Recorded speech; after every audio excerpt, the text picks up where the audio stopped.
Good morning class. This is Mohammad Mohit. Today we are here for the revision of the chapter number 2 exponents. Before starting this, first of all we have to discuss about this.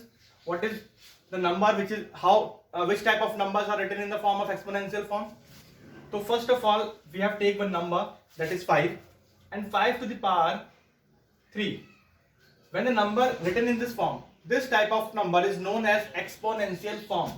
This is known as base and this is known as exponent or power. When the number is written in this form is known as exponential form.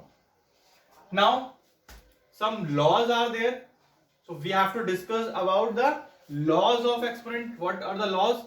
The first law of exponent is that when a number, a base having a power, that we can say that when having two bases and having a same and different powers on it and they are in the multiplication, then we have to add the powers like this. Second, when two numbers and they are in division and having same bases but different powers, then we have to subtract it. Multiplication में add होगा, division में subtract होना है, तो 5 to the power 1. Next, when two different bases and having a same power, then we have to multiply the bases and hold to the power same, 30 to the power 5.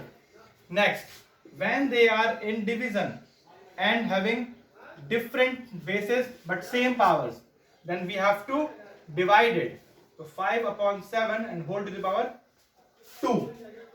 Fifth, any negative number having an odd power, then its value is negative.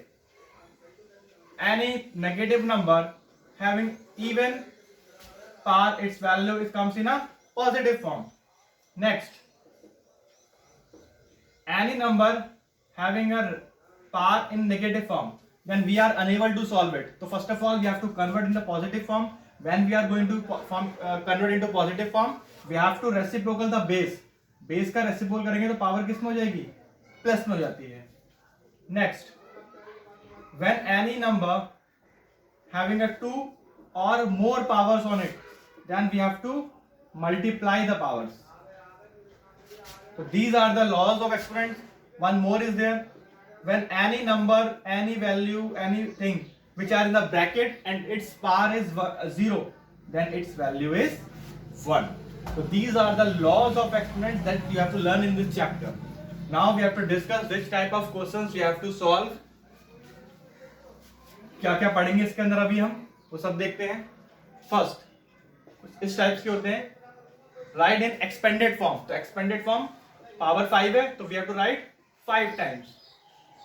Second, any number which are already written in the exponential expanded form, and हमसे बोलेगा कि exponential form में लिखना है इसको, तो 5 is 4 times, so 5 to the power 4. Question आता है आपके पास simplify 2 to the power 3. तो simplify का मतलब होता है इसको सॉल्व करके आंसर निकालना है, मतलब 8.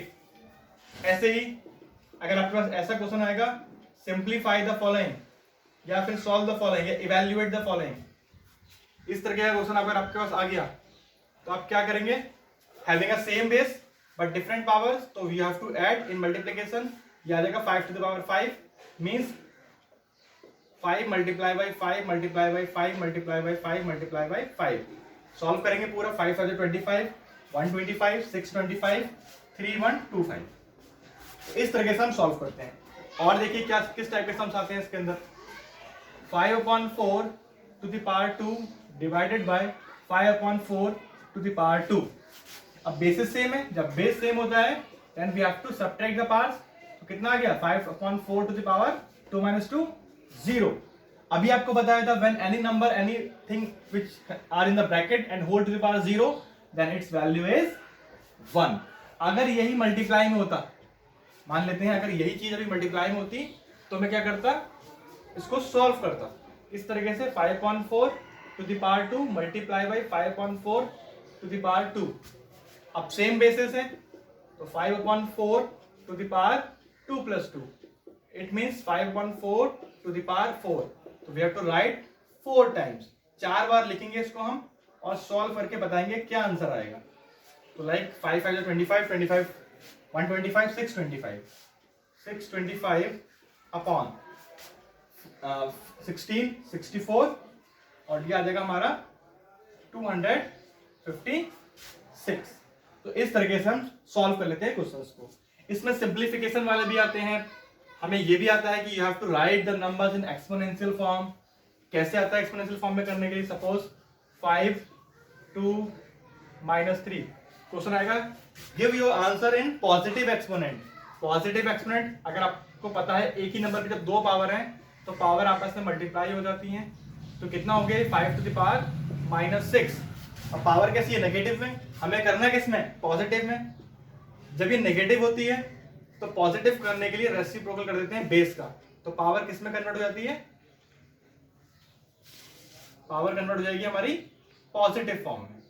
इस तरीके से अगर बोलेगा give the answer in negative form, मान लेते हैं 5 to the power -2 and whole to the power -3, it means 5 to the power -2 into -3 equals to 5 to the power -6. Question आएगा give the answer, sorry +6 minus give the answer in negative exponent, negative power. तो plus करने के लिए भी reciprocal करते हैं, minus करने के लिए भी हम रेसिप्रोकल ही करते हैं. अभी माइनस में कन्वर्ट होगा.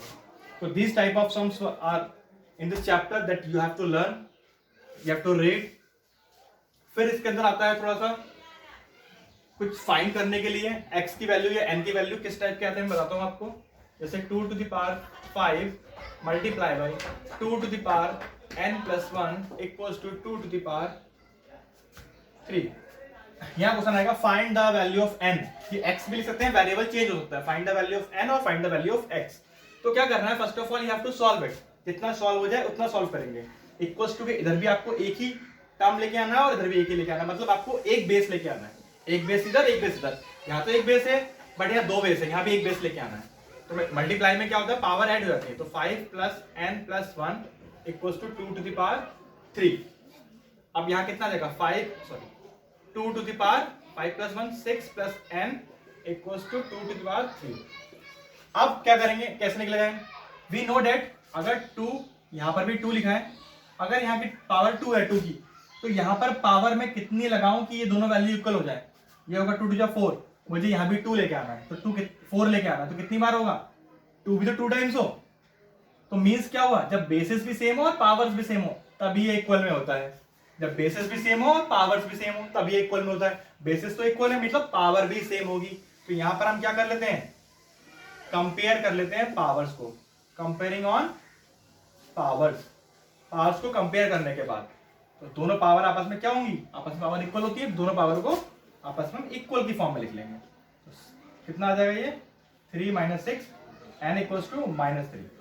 तो n की वैल्यू कितनी आ गई यहाँ पर? -3. अगर हम n की वैल्यू -3 पुट अप करते हैं तो LHS इक्वल हो जाएगा किसके? RHS के इक्वल हो जाएगा. तो this type of sums will also be in this chapter. थोड़ा और है इसके अंदर, वो हम देख लेते हैं. फिर आता है इसके अंदर स्टैंडर्ड फॉर्म. अब स्टैंडर्ड फॉर्म क्या होता है इसको समझ लेते हैं थोड़ा सा. स्टैंडर्ड फॉर्म में हम क्या करते हैं? We have to write the number into 10 to the power. Suppose हमारे पास बहुत बड़ा नंबर लिखा हुआ है लाइक दिस. अब मैं इसको राइट कैसे करूं? अगर मैं इसको पढ़ूंगा तो बहुत लेंथी हो जाता है. तो मैं इसको इस तरीके से लिखूंगा 5.0 इंटू 10 to the power. अब मैंने 0 डेसिमल कहाँ लगाया? 1 के बाद लगाया ना यहाँ पर. तो 1 2 3 4 5 6 7 8 9. तो आफ्टर डेसिमल कितने डिजिट्स थे? 9 डिजिट्स. एक और एग्जांपल देता हूं तब आपको समझ में आएगा थोड़ा सही से. अब इसको डेसिमल फॉर्म में कैसे लिखूंगा? कोई बच्चे समझ रहे होंगे ये लिखा जाएगा, पर ये नहीं लिखना है. हमें लिखना है 2.78 into 10 to the power. Decimal मैंने यहां लगाया है. इसके बाद कितने नंबर है? 1 2 3 4 5. ये आ गया 5. अब डेसिमल कहां लगता है आपको बताते हैं. डेसिमल लगाने के लिए आपको नंबर 1 से लेकर 9 तक नंबर होना चाहिए. आप 1 के बाद डेसिमल लगाएंगे, 2 के बाद लगाएंगे, 3 के बाद लगाएंगे, 4 के बाद, 5 के बाद, 6 के बाद, 7 के बाद, 8 के बाद और 9 के बाद. जीरो नहीं आता है. मतलब आपको एक डिजिट का नंबर लेना है. 1 डिजिट नंबर के बाद ही डेसिमल आता है. और डेसिमल के बाद जितने नंबर होते हैं उतने ही 10 की पावर की फॉर्म में हम उसको राइट कर देते हैं. This type of number, this type of expression is known as standard form. इसी को हम स्टैंडर्ड फॉर्म बोलते हैं. इसको बोलते हैं यूजुअल फॉर्म और इसको बोलते हैं हम स्टैंडर्ड फॉर्म. इसी को हम स्टैंडर्ड फॉर्म बोलते हैं. ध्यान रहेगा. तो स्टैंडर्ड फॉर्म कौन सी होती है? जो पावर की फॉर्म में लिखी होती है. इसको साइंटिफिक नोटेशन का नाम भी दिया जाता है कि राइट इन साइंटिफिक नोटेशन. तो साइंटिफिक नोटेशन भी यही है और स्टैंडर्ड फॉर्म भी यही है. ये माइनस में भी आते हैं, पावर माइनस में होती है. कैसे होता है देखते हैं. जब हमारे पास पीछे इस तरीके से डेसिमल लगा होता है तब नेगेटिव फॉर्म में आती है, क्योंकि इस तरह मैंने काउंट किया तो पॉजिटिव, आपको पता है लेफ्ट हैंड साइड नेगेटिव होता है. तो ये आएगा 5.1 इंटू 10 टू द पावर. अब मैंने डेसिमल यहां लगाया है. अब काउंट करो कितने डिजिट्स मैंने इसमें कवर किए. 1 2 3 4 5. बैक साइड चलाओ लेफ्ट हैंड साइड तो -5 आ गया. तो ये माइनस में आ गया. दोबारा से मैंने कन्वर्ट कर दूंगा इस फॉर्म में. ये यूजुअल फॉर्म, ये इसकी स्टैंडर्ड फॉर्म. तो this type of sums are comes in this chapter. ये हमारा इसका ब्रीफ रिवीजन था. थोड़ा सा जिन बच्चों की क्लास मिस हुई थी उनके लिए स्पेशली ये था. तो we have provide some worksheet related to this chapter. जैसे एक और क्वेश्चन अगर चाहे कर सकते हैं. जैसे आज 2-3 दिन पहले मोदी जी ने अपने लेक्चर में कहा था, भाषण में कहा है, अपने डिबेट उसमें हुई थी. उन्होंने बताया था कि उन्होंने कितना बिल पास किया है कोरोना के लिए. 20 लाख करोड़ इतना उन्होंने बजट पास किया है for the corona relief fund. अब ये बताइए अब इसको कैसे राइट करेंगे. In the form of scientific notation या फिर इन स्टैंडर्ड फॉर्म. सब कुछ को तो ये भी नहीं पता कि how many zeros will come in. इसमें कितने जीरो आ रहे हैं. तो first of all we have to write 20 lakh. Lakh में आते हैं 5 जीरोस. 1 2 3 4 5. करोड़, करोड़ में आते हैं 7 जीरोस. 1 2 3 4 5 6 7.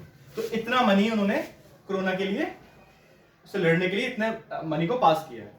अब इसको लिखना है in the form of scientific या फिर standard form.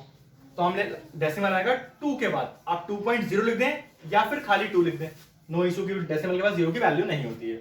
Into 10 to the power. आप देखिए कितने जीरोस हैं. 1 2 3 4 5 6 7 8 9 10 11 12 13. तो 13 जीरोस आ गए. इसमें भी यही आएगा 10 टू द पावर 13. तो इतने अमाउंट उन्होंने पास किया फॉर द कोरोना. तो इस तरीके से हम इसको राइट कर लेते हैं. I hope all you understand. Thank you.